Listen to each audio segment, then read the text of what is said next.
we are having more than 8+ years of experience in this trainings and all. And for more details, you can visit our website mindmajix.com. And a bit about myself now.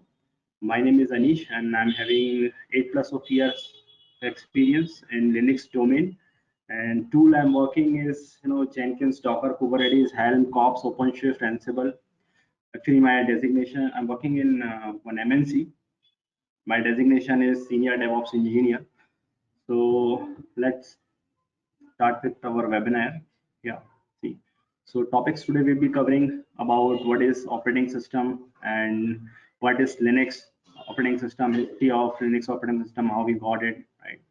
And installation of RHC we will be seeing, okay, how to install Linux operating system on our laptop or computer. Okay. Some basics command we will be seeing, how to create file directories, how to manage them, and then we will be seeing some networking command. Let's say we are having a VM and then we need to assign IP address to it, how we can do that. We will be seeing how to manage permissions a bit, not into details, and what is kernel and shell, managing system concepts, networking, and software packages, how to install them through RPM, and all. Our introduction of LVM, and then I'll be explaining you the role of Linux administrator if you are going to work in any company, and career and job raising opportunities for Linux administrator. Right. So first of all, the question is that why we should learn Linux, right? Now see, these days we are seeing that so many opportunities in cloud platform. Let's say something a bit about AWS. Why we need cloud? Cloud will be providing us, one infrastructure where we'll be making our application highly available. That's okay, but with the cloud, and think about it, we are having a cloud architect just designed an architect one environment for us. Now when it comes to host our application, you will be seeing most of the time, right? Most of the time you'll be seeing Linux operating system over there, right? So that's the reason we should have Linux. That's the reason we should have idea about Linux operating system. Then another thing, these days we are having a lot of opportunity with DevOps tool, DevOps also, right? So see, some of DevOps tool I put on over my slide first of all, see, and most of them or all of them, 95% of the tool, they are Linux based. Let's talk about Docker. If you are talking about Docker, it is application level OS level virtualization, and Ansible. This is also Linux based tool. Kubernetes, once your container is ready, then we need to take it. Once our application is containerized, we need to take it to Kubernetes to make it highly available, right? So same like Jenkins, Maven, Jira, Git, these all are Linux based tool. If directly you guys are going to learn DevOps, then you might be facing some trouble, because after all you have to deal with yep. So let's say some of them, if directly you are going to learn DevOps and these are tools, so you might be facing some trouble to handle them, because these all tools are Linux based. If we are directly going to learn, this is not a good thing. As per my suggestion, it's better to have some Linux idea, some Anish, are you able to hear us? Yeah, I can hear you. I hope everybody can hear me, right? Please reply, say yes. If anybody is not able to hear me, please reply. Hello.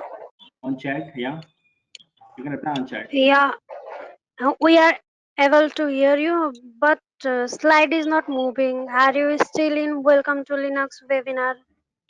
No. Wait. Yep. Oh, now it's fine. Okay, thank you. Yeah. Thanks. Yep. So I'm on this slide actually, 7th slide. DevOps tool.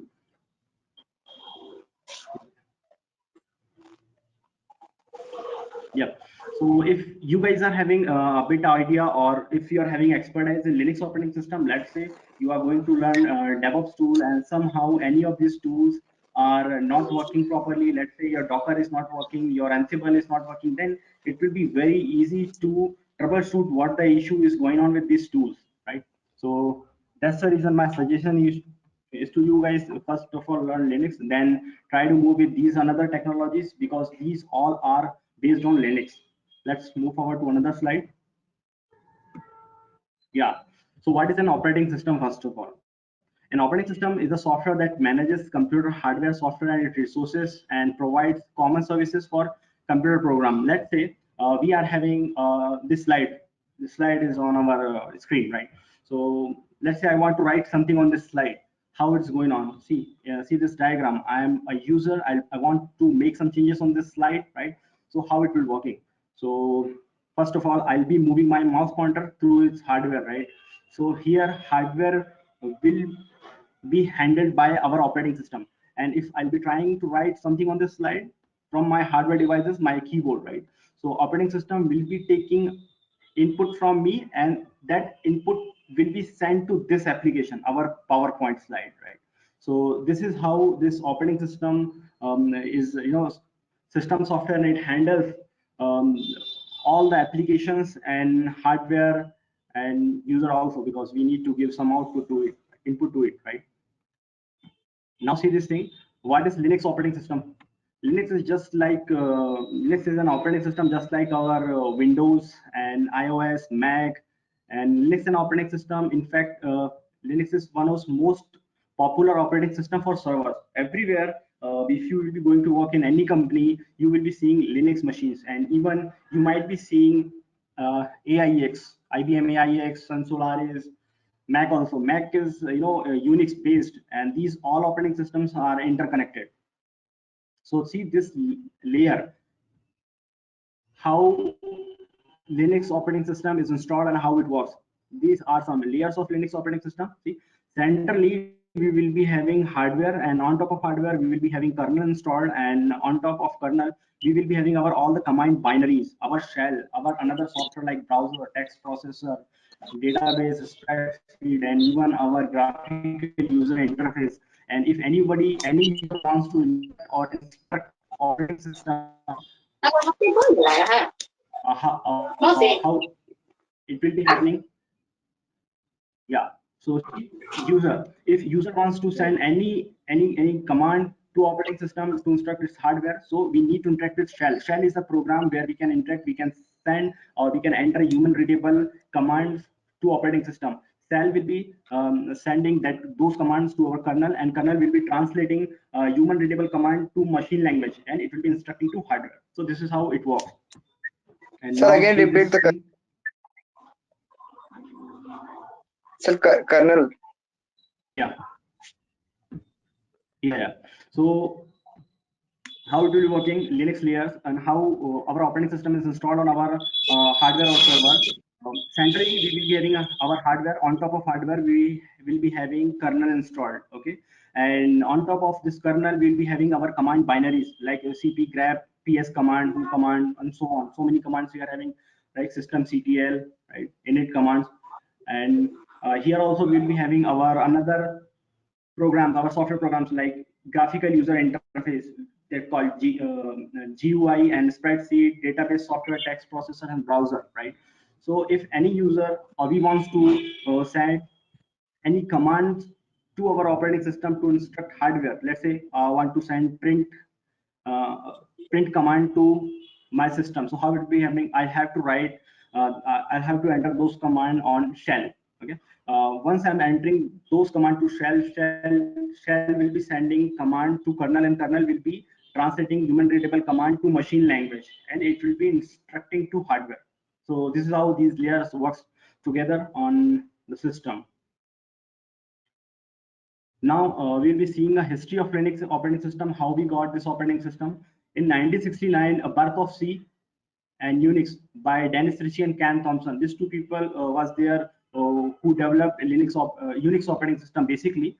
So 1970s, they seen that their operating system is getting getting famous. So what they did at that moment, these guys was having of, and they used to provide their operating system free of cost. They was not asking for money at the time. So mid of 1970, they seen their operating system is getting famous and that is in heavy demand. So they started developing their own paid version at the time. So this is how at that time we was having two versions of Unix. First one was free Unix, another one was AT&T AT&T Unix, that was paid version. So what they did, they stopped developing this free Unix version and they started focusing on Unix AT&T paid version. So 1980s, so many companies was there like IBM, Sun Solaris, HP, even Apple. So what they seen that why to use this AT&T's paid operating system while they are having experts team, they can develop their own operating system. Simply these companies took this free Unix version. So and they started developing that free Unix. So this is how IBM got IBM AIX, Sun is having Sun Solaris, HP is having HP UX, and Apple is having Mac operating system. So mid of 1980s, one person was there. His name was Richard Matthew Installment. He seen that every company started developing their own operating system. There is no any operating system for individuals like students or some private businesses and all. So small size of companies, they cannot develop their own operating system at the time, right? So this person, Richard Matthew Stallman, he started a free software movement, and he contacted with some of freelancers, some of developers, some of organizations to develop a free operating system for everyone. So what he did, he developed one kernel and GNU. Two things he developed. GNU was a project where we can see graphical user interface, and kernel was the core of that operating system. In 1990s, Linux tool came and he put both the things together. In result, we are having Linux and we are using Linux. So this is how Linux and Unix is internally connected. And let's move forward to the slide. Now we are having three major distributions available in market. First one is Debian, Slackware, and Redhat. These three, and these three are not alone, but these are major roots of Linux operating system. First of all, Ubuntu comes from Debian root, and SUSE is from Slackware, and from Red Hat we are having Fedora and CentOS. We will be focusing during our training. We will be focusing on Red Hat only, and we'll be seeing how Red Hat, CentOS, and Fedora, they are interconnected. So believe me, each of these roots are having thousands of operating systems, thousands, not alone these 3-4 operating systems. Even you can, I can show you. Let me a moment. Give me a moment. Just see this image. This is we are having timeline of Linux distributions. Let me make it zoom. Yep. See this thing. Every colorful lines are pointing to operating system. See, this is the Debian root. So see, upside root, we have so many lines. These all lines are pointing to one operating system. See this orange one, this is pointing to Ubuntu, and Ubuntu is again, Ubuntu is having thousands, hundreds of operating system inside it. See, so many of them. No picks and blah blah blah, so many. And downside, if you're seeing, let me take it to right side. See, again, their sub roots are their own roots. This is our Debian one, and this is our Slackware. Slackware is like it is not more than that, but yeah, but so many operating systems are there. See, SUSE is very famous. SUSE is having again subroots of them. Same with Red Hat. Okay, this is the Red Hat root, and Red Hat is again having hundreds of operating system inside it, and their subroot is having again subroot, and see, Enosh is there, Arc is there, and so on. Even Android is also from this family, so we can see Android is listed over here, right? So no need to bother. You no need to learn all those operating systems. Whatever, if you're joining our training, so whatever operating systems you are seeing over there, they are nothing. Just learn the basic thing, and those basics system administrations will be same for each of them, right? So now it's time to see Red Hat one, right? So now see Red Hat, Fedora, and CentOS, how they are internally connected. So Red Hat is a big company, and these days Red Hat is part of IBM. Everybody knows, right? So whenever Red Hat is planning to release newer version of operating system or a new feature and functionality they want to add in their operating system, so what they are doing, first of all, they are adding those feature and functionality inside this Fedora operating system. Okay, Fedora is run by Red Hat and company, and this is a community driven. What it does mean by community driven? Community driven means company will not be providing you technical support, but one community will be there, like some forums, Stack Overflow, server faults on Facebook pages, and Fedora forums also. Their own forums are available. You can visit these websites, you can post your queries there, and some people might be helping you to recover or fix those issues, right? And this is freely available. We can download, even we can use this operating system in production, but the thing is that this is 100% for testing, so we should not go with this, right? And once Reddit is finding it out, this any feature and functionality is working fine after so many testing and user reviews, then only they are adopting or implementing those feature functionality in their branded operating system called Red Hat. Okay, this is based on Fedora, run by Red Hat and corporately released by Red Hat. They are having, they are focusing on long releases for stability. Whenever Red Hat is releasing any operating system in market, so for at least more than 10 year or 15 year, more than 15 year, that operating system will be available. It will be, its life is that more than 15 year, and after it's completing that time duration, they will be having extended support on it. Okay, they will be providing extended support for some bug fixes or some security patches and all. So now what is this CentOS? Community operating system. It is called community operating system. So let's go back to its history first of all.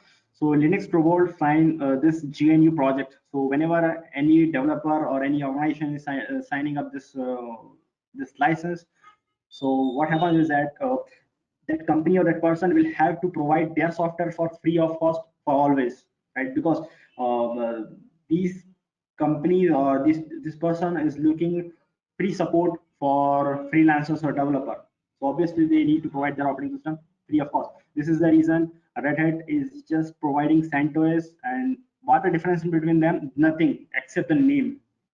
You can use CentOS in your production, they will not be bothering you. But the thing is that CentOS will not be, they will not be providing support on it, right? If any company we are going to Red Hat to to get technical support, we will have to pay, right? Obviously, in within given SLAs, Red Hat will be fixing those issues, right? So what the CentOS, again, it is run by community. We'll have to go for those forums and websites and Facebook pages to get a clue for our bugs, right? So this is our Red Hat operating system and its major operating systems available in its root. Now we will be seeing its directory structure, how Linux operating system is managing its directory first of all. So this is the root directory that is presented by slash, and root directory will be the main directory of our file system. Every directory will be falling under this directory only. Let's say bin directory. So bin directory, what is this bin directory? Bin directory will be containing all the users binary. Okay, command, basically we can say command binary will be available inside this path, inside this slash bin directory. Okay, whenever we are running any ls command, mkdir, rm command, so all those commands will be available inside this bin directory. Okay, and boot directory, what this boot directory is? Boot directory will be containing your bootloader and booting related file and configuration will be available inside this boot directory. And let's see the dev directory. So all the devices, whether this is hard drive, cd-rom, or your LVM partitions, anything. So they will be available inside this dev directory. Okay, all the device related configuration will be available inside dev, and etc directory will be containing all the configurations, whether they are related to our operating system or some service related configuration. So all the configurations will be available inside this etc directory, and home directory will be containing all the users home directory. Home directory will be available inside slash home. Okay, lib will be containing all the library and kernel modules available inside it, and this another two directories, mnt and media. These are blank directories. Basically these are mount points. If you want to mount your pen drive or your cd-rom, you can mount on media, and if you want to mount uh, file system, your hard drive partition or nfs partition or samba partition, you can mount it on mnt. But it is not compulsory that you have to mount pen drive on that only, or uh, file system will be mounted on MNT. It's not like that. You can create your own directory on the system anywhere, and anywhere you can mount it. Okay. OPT will be having, add-on application software packages will be available inside OPT. Sbin will be containing system binaries. Okay, your system CTL or system binaries will be available inside this Sbin. SRV, this is data for services. Service related data will be available here inside this directory. And temp, we can see that temp directory is temporary files, whether they are generated by our operating system or they are generated by some application. They will be, this is the location for those temporary files. USR, multi-user utilities and applications. So let's say we are installing a DHCP server and we need to see some demo configurations, right? So we need a manual. So those manuals or those demo configurations will be available inside this USR directory, USR share and docs. All the documents will be available in this directory. Okay, where variable files. So what these variable files are? Variable files are like, we are creating an FTP server. So FTP server, we want to create a public location. So our public location will be, FTP's public location will be available inside this where directory, where FTP pub. Okay, pub will be a public folder for your FTP location, FTP users. And let's say you want to host a website. How will be hosting a website? So once we are installing Apache, that is configured inside ETC's configuration will be residing inside ETC directory. Okay, it will be having its configuration file there available. And if we want to keep our website, so this will be the location where www and blah blah.com, abc.com, yourname.com. We will be putting our website over there. And root directory. This is something important, right? So root directory will be having root users home directory. Okay, all the users will be having their home directory available inside /home, but root will not be sharing his home directory with that location. It will be having separate location here /root.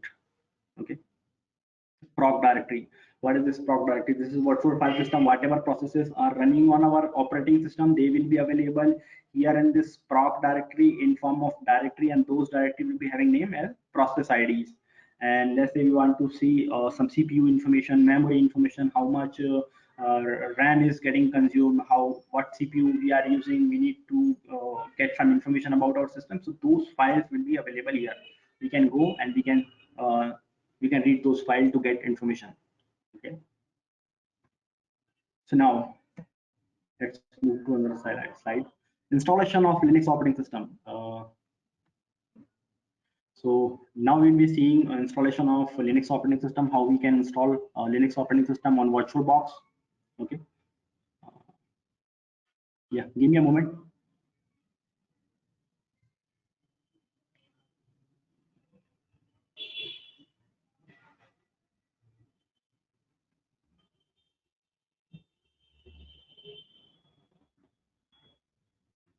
Yeah. So you guys need to download Oracle VirtualBox or VMware Player on your laptop or desktop, so that you can create virtual machines. See, this is how. So what we can do, we can create virtual machines. Once you are installing Oracle VirtualBox, it is freely available. You can just Google it, download Oracle VirtualBox, and you can download it and click on new to create a new virtual machine. Simply we can write any name, RHL demo one, something like that. I'm just giving a random name to it, and type Linux and version 64. And here I can increase and decrease the RAM. Yeah, I'm just assigning 2 gigs RAM to this virtual machine. Now click on next. From this option, I can create a virtual hard drive. Now, if I don't want to create virtual hard drive, we can go with this option, but we need to create because we need to install our operating system somewhere, right? So if we are already having virtual hard drive, so just select this option and just locate virtual hard drive where it is. Okay. So now I want to create new one. Let's create it. Disk file type. Okay, hard drive file type. So I'll be going with this first option because this is my Oracle virtual box. Dynamically allocated and fixed size. What is the difference between all of them or both of them? Dynamically allocated means, let's say I'm assigning 10 gigs to this VM. So hard limit of disk space is 10 gigs. It will be there for me, and as soon as I'm just filling my hard drive space, so it will be consuming that much of space till 10 gigs. If I'm selecting fixed space, so what it does mean, fixed space means 10 gigs will be allocated to this VM, whether I'm using 100 MB inside it. Okay, 10 gigs will be fixed. I'll be going with dynamically located, and minimum we should assign 20 gigs disk space to it. My VM is ready now. Let's double click on it. You need to download RHEL ISO image. You should have an RHEL ISO image. You can visit Redhat's website. It's freely available. You can download. What you need to do, you need to sign up there, and they will allow you to download. Or another option is that CentOS. This is similar operating system. You can visit centos.org. You can download your operating system from there. My VM is starting, is taking some time.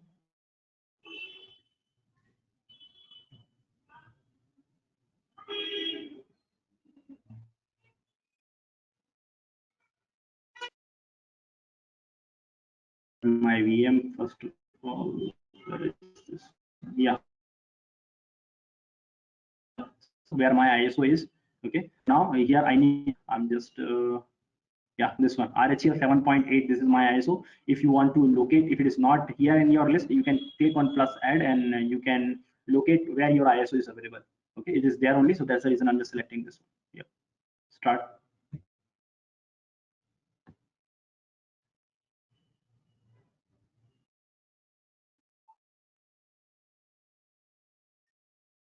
So starting. Yeah, so see, we are having some options on our screen. So what we need to do, we need to select this one option, first one, install Red Hat Enterprise Linux 7.8, and just press enter key. So it will be installing the installer. It will be starting the installer.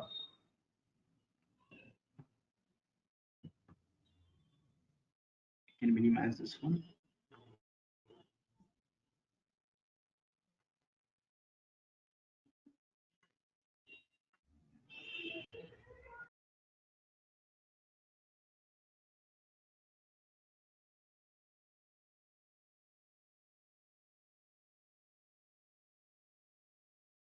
It will be taking few minutes.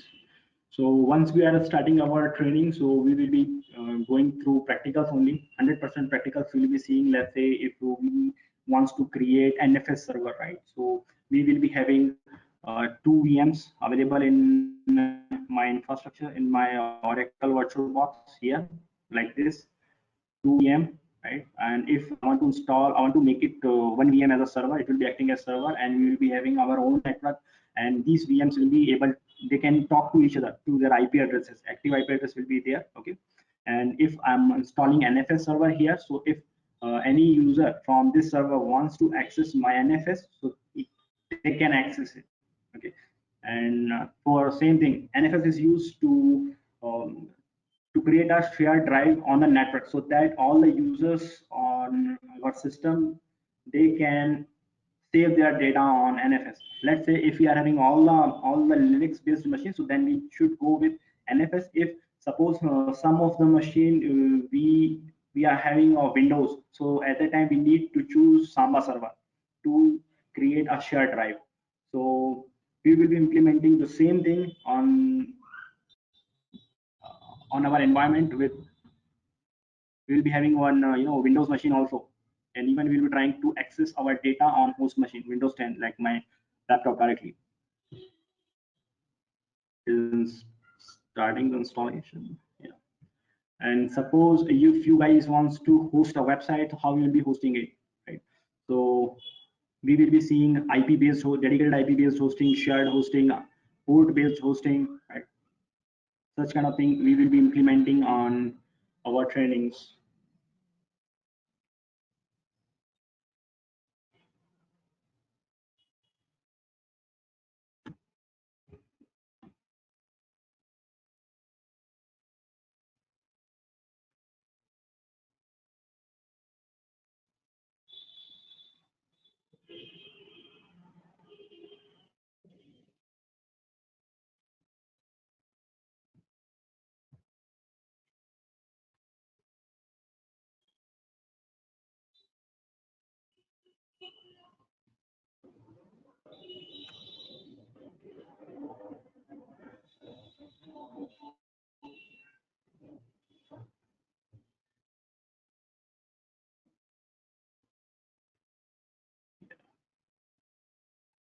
So see, this is the installer, and this installer name is Anaconda. This is just starting the installer. Seeing one moment, and we will be having our installer in front of us. From that installer, we need to select some options, few options there, and we can do the installation.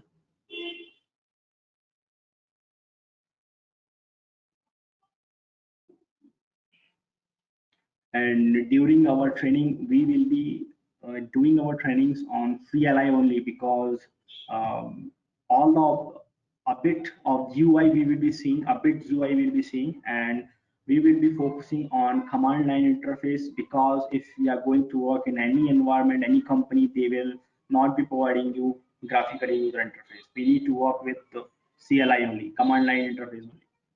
Okay.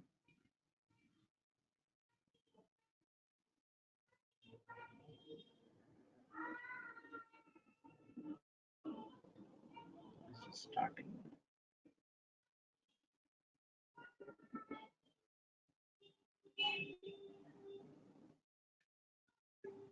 Okay. Don't have network.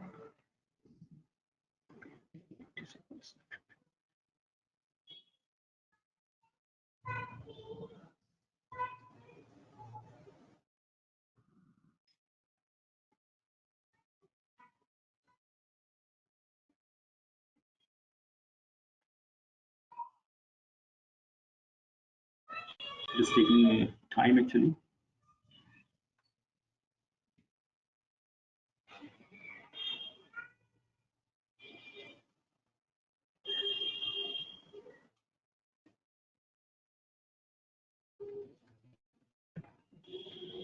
Yeah, it is starting. It started showing mouse pointer. Yeah.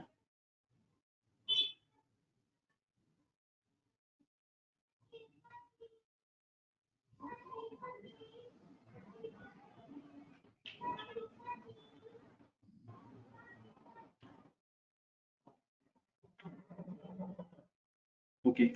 Okay. So what can I do is it's taking a lot of time. So let me assign more CPU to this VM. Very good. Okay. Let me assign more CPUs to this so that it can work fast. So how we can assign more CPU to this VM?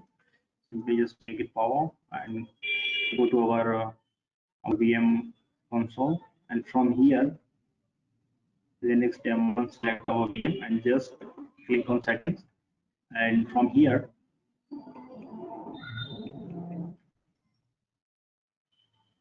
we will be having system, and to this system we will be having processor option. Just assign one more processor to it, click on OK, and now we can start it. Let it start. Till then we will be seeing some slides. Okay, we'll be seeing instruction end of our session at last of our slides. Okay, so now we will be seeing some basic commands. Okay, how Linux operating system works with those command. First of all, we will be seeing ls command. So what this ls command does? So ls command is, it will be just listing what all things you are available in your present working directory. So what is this present working directory where you are working? Right, currently I'm in root, so it will be listing what all contents I'll be having in my root directory. So it will be listing all those content. Like I'm having some directories available, some files available, right? So it will be listing. So let's say if I want to see some information about these files, like who created this file, when this file is being created. So I'll have to go with ll command. Okay, ll command will be telling me like its permission, who created and which group it belongs to, right? And its timestamp also will be there, and what kind of this file is. See, here whenever we are seeing this hyphen over there, so what it does mean by hyphen means, like, this is a simple file. If we are seeing d in this uh, first first bit, right? D means directory, L means link. Okay, this is some soft link is being created over there. So even this is corrupted link, that's the reason it is showing in red color over here. So we can see some details about our files and directory by running ll command. So ls hyphen l will be doing the same thing. Okay, ls hyphen l will be doing the same thing. And df command, what this df command will be doing, df command will be telling you all the partitions information. Like, you are, if you are having multiple partition available on your operating system, so it will be telling you their size, how much they are filled, like used percentage wise, right? How much they fill, like 47%, 30%, 3%, like you can see. And your hard drive partitions, where they are mounted, it will be telling you, like this in this case, uh, dev temp fs, it is mounted on dev. Okay, and dev sda5, it is mounted on root, and it is 47% filled, like this. And lsblk, what this lsblk will be doing, it is similar to it. But the difference in between ls blk and df-h command is that it will be telling you your hard drive's detailed information, right? In my case, I'm having 1 2 3 4 hard drive attached on my system: sda1, sdb, sdc, and sdd. Four hard drives are attached on my system, and sda is having 1 2 3 5 partitions available on it. Okay, 5 partition is available on sda. sdb is having 1 partition, and its partition is added to one lvm. You can see my vg repo. sdc is also added to same volume group, lvm's volume group. And sdd1 is having a separate partition. It is not mounted anywhere, it is not in use, and its size is 8 GB. Okay, and lsblk will be telling you about its partition type, whether it is partition or lvm or disk, whatever it is. It will be informing you, it will be telling you about it. And if I want to see some information about cpu, so I can use lscpu command. Okay, lscpu command will be telling me system cpu's information, what cpu I'm having. Like, I'm having intel core i5, and it's a speed 2.6 gigahertz and all those things, it will be displaying. And free command, also we can see our ram related information. Top command will be telling you about your live statics of process, what process is running, what is not running, right? And same thing with, ps command. Ps command will be telling you about process, what all processes are running on our system. We can simply go through ps hyphen elf. This will be displaying full processes, whatever processes, all the process information. It will be displaying on the screen. Okay, mkdir, you are already aware of this. Mkdir will be allowing you to create directory. Okay, new -1 2 3 something directory. Okay, but this command will be helping me to create a directory. Okay, and now we will be seeing some linux networking commands. So let's say, first of all, I want to know what ip address is assigned to my system. How I can check it out? By running ip addr command, or I can use this one, ip space a command. Okay, so I'm having one loopback adapter available, and this is my ENP003. This is my network adapter available on my system, and this network adapter is having this IP address 192.168.43.20, and it is using C class IP address, and its subnet is 24. Okay, so this is how we can see IP address available on our system. Let's say if we want to assign IP address to our Linux server or Linux machine, how we can do that? We can do that via NMCLI or NMTUI. Any of these utility we can use to assign IP address. First of all, we'll be seeing NMTUI. Press enter key, and now it will be telling you, like, it is if you want to assign or edit a connection or activate a connection or set a host name. So we can do these three things from here. Okay. If you want to add a connection, simply we'll be going to add a connection, select add option and enter. What kind of connection you want to add? Ethernet. Obviously, we'll be adding Ethernet connection here. We need to set its connection name, right? mycon-1, something like that. We need to assign a device name ENP0S3. This is my device. Okay. If I want to assign IP address here, IPv4. This is IP4. If I'm selecting automatic, so what it does mean by automatic? Automatically will be just DHCP will be assigning its IP address. I want to assign manually IP address to it, right? Click on show. Now see, from here I can assign my IP address. Like let's say I want to assign 192.168.43.100, something like that. I can assign it.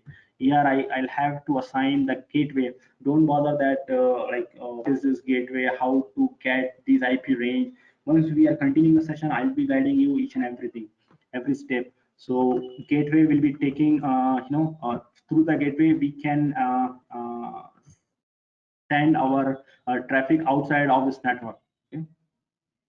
One gateway will be one, and if I'm having any DNS server, so I can add those DNS server. If I don't have, I can go with this Google DNS server. It will be working. And if I'm writing this DNS server, so I can access some website or internet on my system. Okay. Once you are done with this, nothing to do. Just click on OK. Your IP address will be added to the system. This is the one way. Okay. This is the one way. And if we want to add or activate a connection, we can activate our connection. Currently Office 1, this connection is activated on my system. It is working.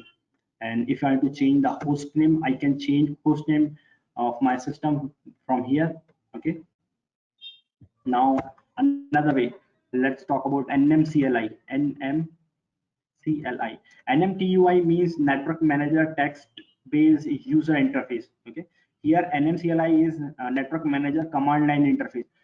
So how we will be, if you want to see what all connections are available on our system, so we can see through NMCLI by running this command NMCLI connection show.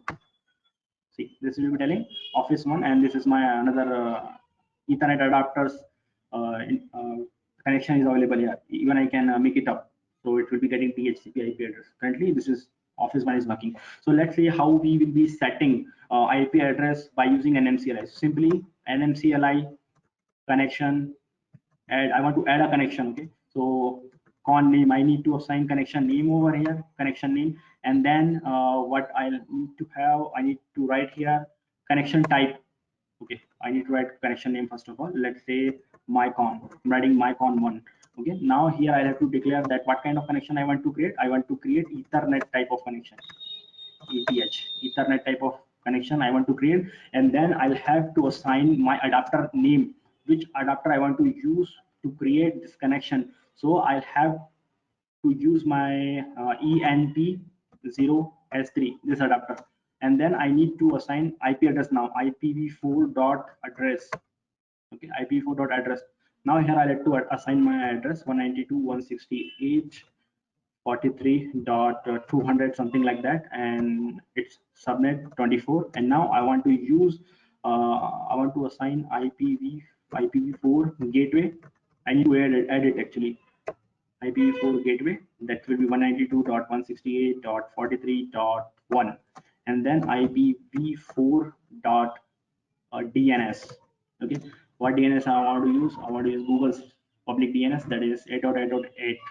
Now if I'll be pressing enter key, so my connection will be added here like this. See, connection mycon successfully added. If I want to see my connection, I can enter this command. See, NMCLI connection show, con show, or I can write full word CONN connection show.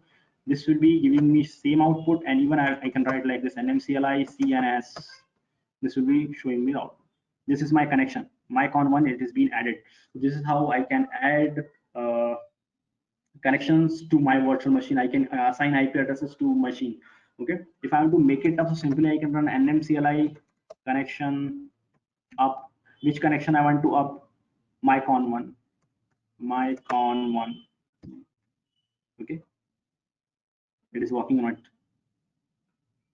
Yeah, see, successfully activated. If I want to see the IP address, this IP address I added over there, 192.168.43.200. So see, one more thing, this is additional IP address I'm getting. Why I'm getting this IP address? We need to troubleshoot in real time. Okay, so how we'll be troubleshooting? Why I'm getting that additional IP address over there? So we need to see its default configuration file. This is very important thing. etc. We need to open its configuration file that will be residing inside etc sysconfig and network hyphen scripts sysconfig network hyphen scripts, and here we'll be having ifcfg hyphen mycon1. Yeah, so this is the cause, this is the reason I'm getting additional IP address here. Boot proto dhcp set, I need to make it to none. If I'm making it none, done. Yeah, done. Let's save this. And if we want to make changes now, so what we need to do, simply we need to run this command. We need to restart our network, actually systemctl restart restart network. Okay, it will be restarting network and it will be reloading configurations written in our configuration file. So let's try it now. See, 192.168.43.200. There is no any additional IP address. Previously it was in 223. Now it's gone. So this is how we can set IP address on our Linux machines. Okay. So, and then here you see in IP address, dig command, domain information grouper. So what this dig command will be doing, let's say if any domain is there on internet, any website is there on internet, or I want to see what is the IP address, or what the IP address of that domain name. Simply I can run this dig command, or its names are also, it will be uh, telling. So simply we'll be running dig. I want to see the name of this website, mindmajix.com, and press enter key. It will be telling me the IP address of mindmajix.com is 35 and 26 206.126 236. This is how we can use. And if I want to see the name server behind any website, ns, so we need to use ns lookup command. Okay, ns lookup command, ns lookup.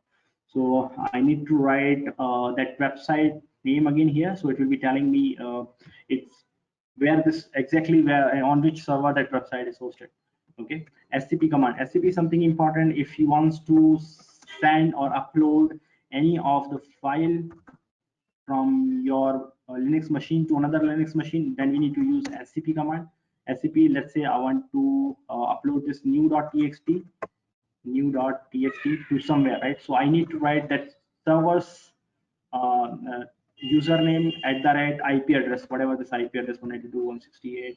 Currently, I'm not having another machine up, so that's the reason I'll be just showing you the command. That is be 220 222 something like that, and where I want to upload it, TMP on the temp location. So if I'm running this command, so I will be copying this file new.txt to any remote servers slash temp, or wherever I want to copy, like slash um, del, something like that. Any directory I can upload it. This is how scp command works, and we can copy one file from one server to another server. So mkdir, this is something like directory structure, simply root directory. This is the root directory, and this is some usr directory. If let's say I want to create a directory, so how I'll be creating, simply I'll have to execute mkdir command, right? Let's say new hyphen 222 something like that, right? It will be created here, new 222, it's been created here, right? Now let's say a path that is not available, I want to create multiple directories, right? One directory inside another, one directory inside another. The full path should be created if it is not available on my system. So how I'll be creating, simply run this command mkdir hyphen p, and then we need to run this command slash let's say 1/2/3/f4. Okay, so these all path will be created on my system. If I want to see any directory structure, like what all subdirectory or content that directory is containing, so I can use tree command. Okay, tree command will be helping you to see all the content. Let's say one directory is content I want to see, so tree will be telling me that one directory is having one another directory is called 2, 3 is having this is how it will be representing directory structure, what directory is containing what, like this. If it is having files, so it will be displaying you files also. Let me do that. Let me create a file there, cd1. I just went there, and here currently I'm having 2 directory. So or if you want to create a blank file, so we can use touch command, touch data.txt, something like that. uh, if you want to create multiple files here on the same directories, how will you be creating more than one file? Let's say I want to create 10 files here, so this command will be creating 10 text files in this uh, present working directory. Let me go back and let's run that. Let's execute that tree command again. Tree 1. Oh, sorry. cd tr tree and one directory. Oh, I think is there. This must. Yeah, see, this is how it will be displaying your tree. One directory is containing these all files, and 2 is blank, 3 is blank, 4, 3 directory contains 4 directory, and these are blank directories. Nothing is there. If anything is there, so it will be displaying here itself. Okay, so this is how these commands work. This is sometime it's important. Let's say if we are working in some project and Helm chart, if you want to create, if you are working in Kubernetes, if we are creating Helm chart, so at the time we need to see the directory structure. So at the time tree command is very useful. So RPM packages and software. Let's say if we want to install anything on our operating system, how we will be installing. And if we are working with Redhat based operating system like Fedora, CentOS, or RHEL itself. So we need to install. Let's say, for an example, if you want to install Apache, so how will we installing Apache through RPM? So let me go to this directory /1, or if I'm if I'm on my home directory, if I want to install Apache through RPM command, so how will I be installing RPM-IVH? Okay, install verbose header or hashes. Okay, it will be installing that file, and I'll have to locate, I have to write that file name, that RPM file name. Okay, let's say for an example, I'm writing httpd.rpm. Okay, in case of RPM, yeah. In case of Windows, if you want to install any software, we are just downloading, or we are getting one setup.exe file. So that setup.exe file is installing that particular software on our operating system, right? So same thing, if we are working on Linux based operating system, we should have RPM files available on our system. Then only we can install any software. Okay, in RHEL based operating system, we are having 2 options to install our software. First one is RPM, second one is yum. So first of all, we will be seeing yum. So this is the command to install RPM package, and this RPM package httpd.rpm, this package should be available on our present working directory. If this RPM is available in our present working directory, then only we can do the installation, or we need to locate it, then only RPM packages will be installed on our system. The second thing, if let's say that RPM package is available in present working directory, and we are doing installation with RPM-IPH command, assume that this HTTP package needs some dependencies. It is dependent on some of its dependency. Some package should be already installed on our system, then only it will be working.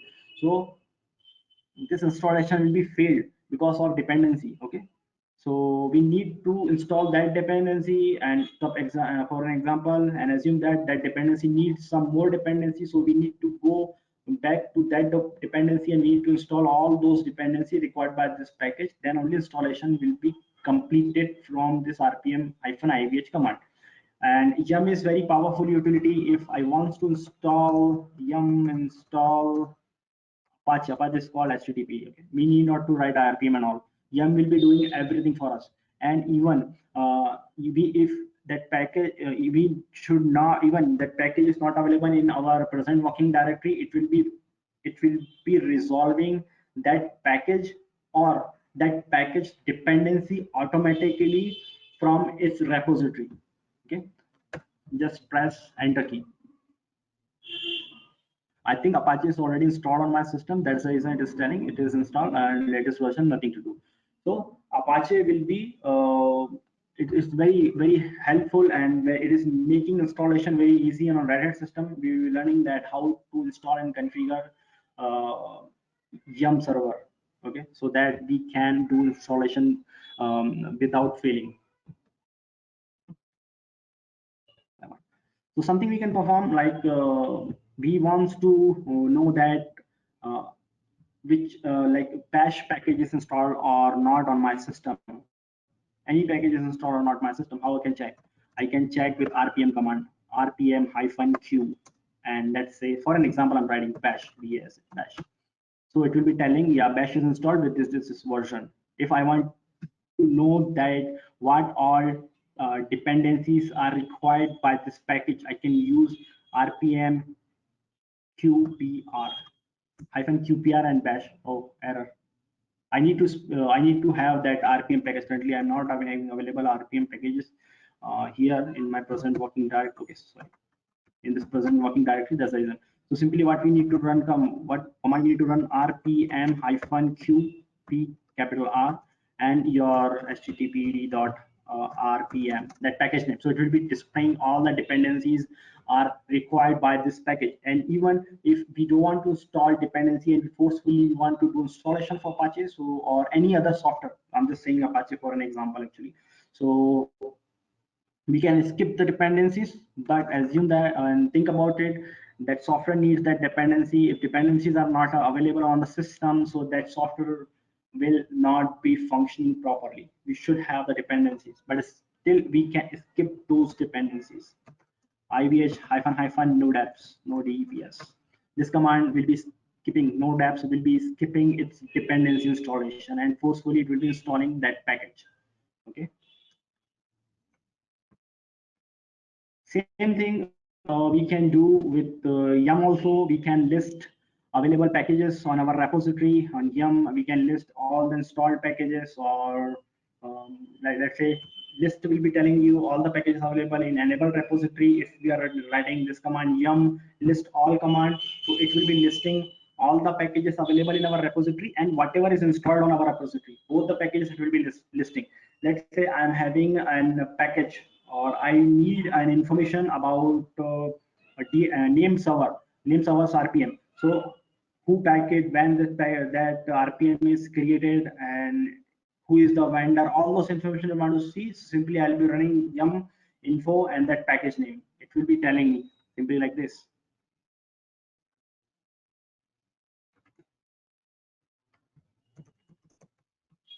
Yum info httpd. It is installed. I think it will be telling me about it.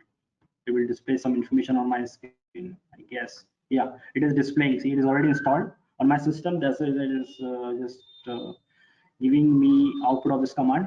Name is httpd. Architecture is using x86 64 version, and its size repo, from repo, the URL from where this RPM is downloaded, and its version, some description about it, right? And yum install, it will be installing yum remove command, yum remove httpd. It will be removing that Apache. If I want to update existing Apache package, so I can run this command yum update, and httpd will be updating. Okay, let's say I'm having a file available on my system, and I want to know this file is provided by which RPM package. So I can search yum provides or what provides. Okay, yum what provides and that file name. So that command will be telling you this file belongs to that package. Okay, if I want to know that Docker, let's say I want to install the Docker.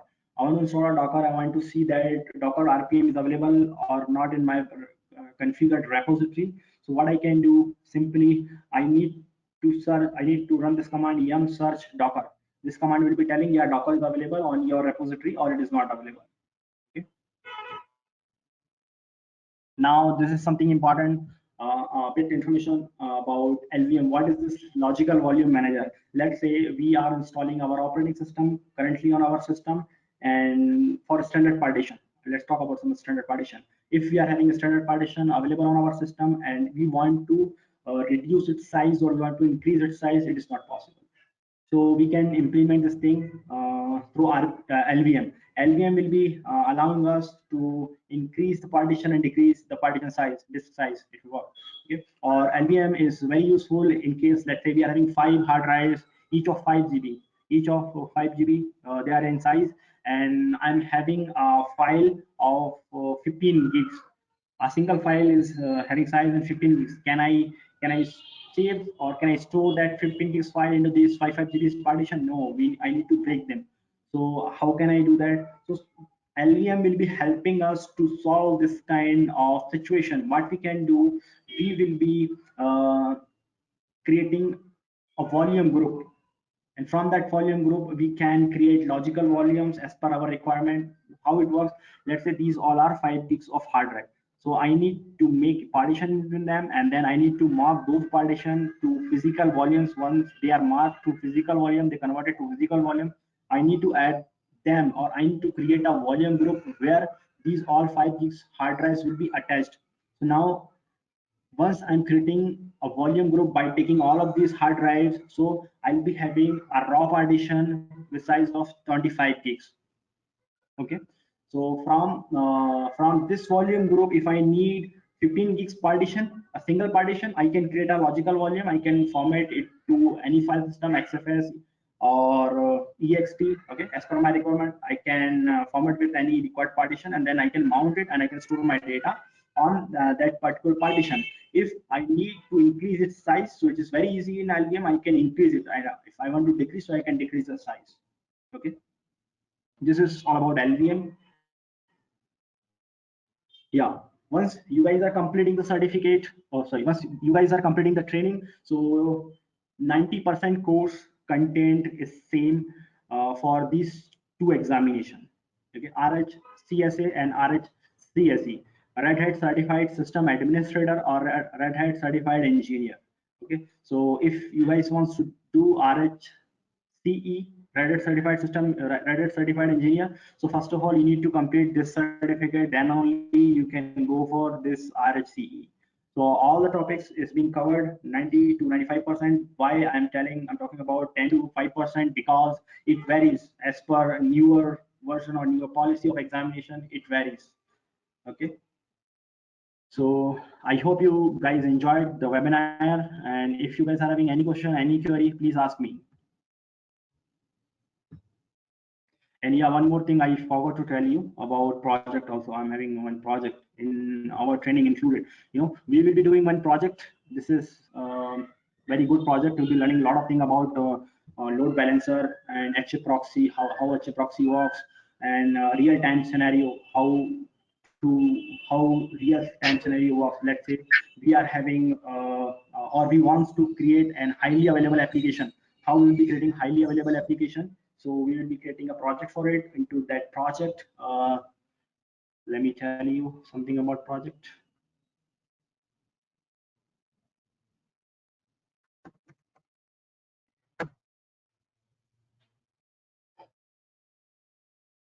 Yeah, so see this.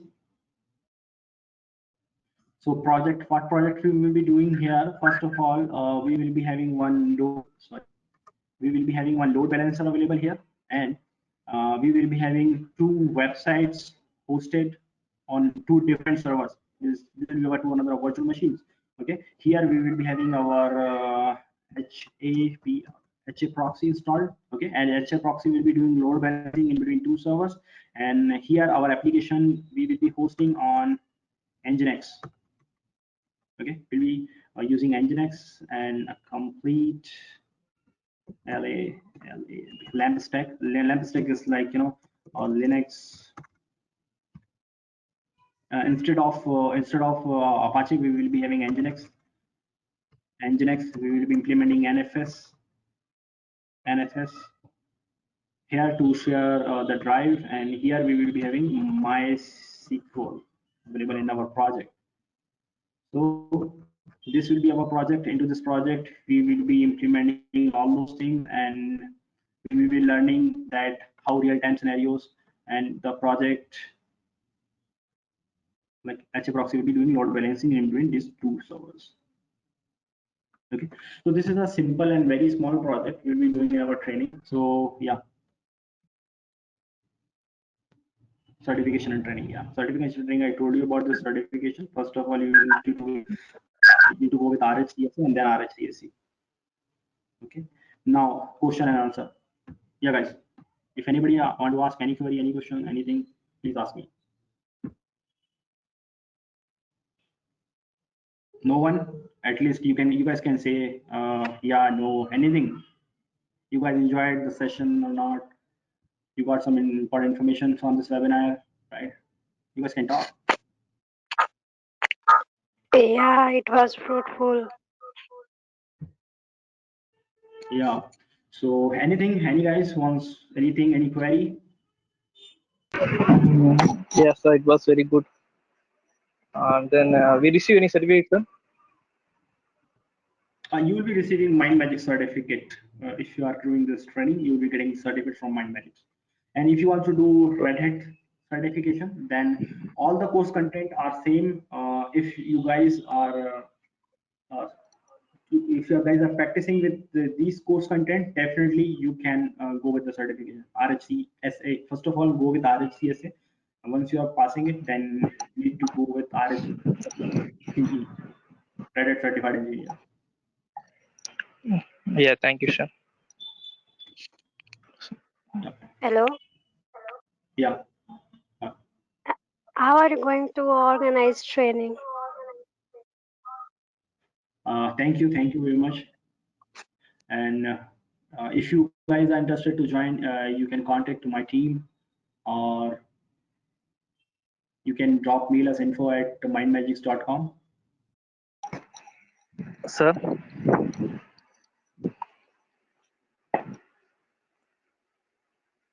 Hello, sir. Hello. Are you audible? Yeah. Yeah. Yeah, please. In this You can webinar, say. we receive any certificate? In this webinar, we receive any certificate? Webinar, you need to talk to my team, or they will be informing, or they will be guiding you into this. Okay, sir. Thank you, sir. Info@mindmajix.com. Okay. Drop a mail for anything, any questions about Linux operating system, training, certification, anything. Okay, guys, I'm done with the session. Thank you for joining and have a good day. Yeah, I'm ending the session. Bye bye.